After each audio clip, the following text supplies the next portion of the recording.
कल्पना कीजिए, एक ऐसा समय जब पूरी दुनिया पर अत्याचारी साम्राज्य का राज हो, जहां तलवारें सच बोलने वालों की गर्दन खोजती हों, जहां परमेश्वर का नाम लेना भी अपराध हो, और उसी अंधकार में खड़ा हो एक युवक, न तलवार के साथ न सेना के साथ, बल्कि विश्वास के साथ। उसका नाम था दानियल येल। आज की यह कहानी केवल इतिहास नहीं, यह कहानी है आस्था की परीक्षा, प्रार्थना की शक्ति और परमेश्वर की अडिग योजना की। ईसा पूर्व लगभग 605 वर्ष यरूशलेम की पवित्र दीवारें कांप रही थीं। बाबुल का राजा नबूकदनेस्सर अपनी विशाल सेना के साथ नगर पर टूट पड़ा।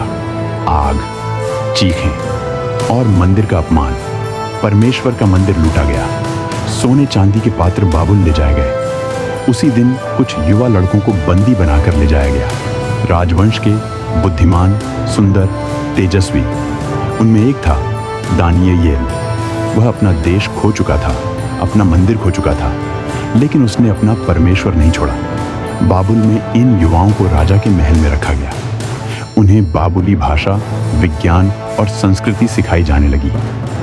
राजा ने आदेश दिया, ये युवक वही भोजन खाएंगे जो राजा खाता है। लेकिन वह भोजन मूर्तियों को चढ़ाया गया था। दानियल ने निश्चय किया, मैं अपने परमेश्वर को अशुद्ध नहीं करूंगा। उसने निवेदन किया, हमें केवल सब्जियां और पानी दिया जाए।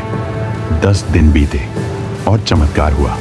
दानियल और उसके मित्र और भी अधिक स्वस्थ, बुद्धिमान और तेजस्वी निकले। जब मनुष्य परमेश्वर के प्रति वफादार रहता है, तब परमेश्वर उसे संसार के सामने ऊंचा करता है। एक रात राजा नबूकदनेस्सर ने भयानक स्वप्न देखा। वह कांप उठा, नींद उड़ गई। राजा ने आदेश दिया, मेरे स्वप्न का अर्थ बताओ और स्वप्न भी बताओ, नहीं तो मृत्यु। बाबुल के सभी ज्ञानी असफल हो गए। मौत का आदेश जारी हुआ। दानियल ने क्या किया? उसने तलवार नहीं उठाई, उसने प्रार्थना उठाई। रात भर उसने परमेश्वर से विनती की और परमेश्वर ने रहस्य खोल दिया। दानियल राजा के सामने खड़ा हुआ। उसने स्वप्न बताया, एक विशाल मूर्ति, सोने का सिर, चांदी की छाती, पीतल की जांघें, लोहे की टांगें और एक पत्थर जो बिना हाथ लगाए आया और मूर्ति को तोड़ दिया। दानियल बोला, हे राजा, यह सब राज्य नष्ट होंगे, पर परमेश्वर का राज्य सदा बना रहेगा। राजा नतमस्तक हो गया। दानियल को ऊंचा पद मिला। यद्यपि यह कहानी उसके मित्रों की है, पर यह दानियल के युग की गवाही है। 3 युवक, शद्रक, मेशक, अबेदनगो, अग्नि में फेंके गए, पर वहां चौथा व्यक्ति था जो मनुष्य के पुत्र जैसा दिखता था। यह कहानी बताती है, जो परमेश्वर के साथ खड़ा होता है, परमेश्वर आग में भी उसके साथ खड़ा होता है। समय बदला, राजा बदले। अब राजा था बेलशस्सर। उसने पवित्र पात्रों से मदिरा पी और परमेश्वर का अपमान किया। तभी एक हाथ प्रकट हुआ। दीवार पर लिखा गया, मैंने तेकेल उपारसीन। पूरा दरबार कांप उठा। दानियल बुलाया गया। उसने कहा, हे राजा, तू तौला गया और हल्का पाया गया। उसी रात राजा मारा गया। नया राजा दारियावेश। दानियल अब बूढ़ा हो चुका था। उसके शत्रुओं ने चाल चली। कानून बना, 30 दिन तक कोई भी राजा के सिवा किसी से प्रार्थना नहीं करेगा। दानियल ने क्या किया? उसने खिड़की खोली, यरूशलेम की ओर मुंह किया और पहले की तरह प्रार्थना की।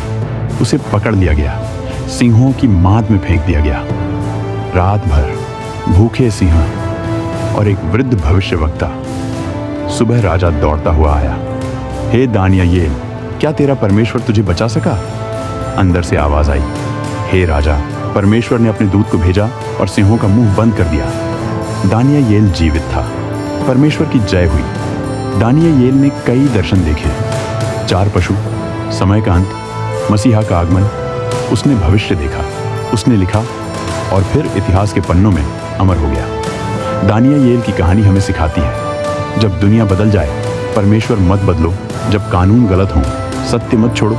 जब मौत सामने हो, प्रार्थना मत छोड़ो, क्योंकि जो सिंहों को रोक सकता है, वही हमारे जीवन की लड़ाइयों को भी रोक सकता है। अगर आपको ये कहानी पसंद आई है, तो लाइक और सब्सक्राइब करना ना भूलें। मिलते हैं अगली वीडियो में। धन्यवाद।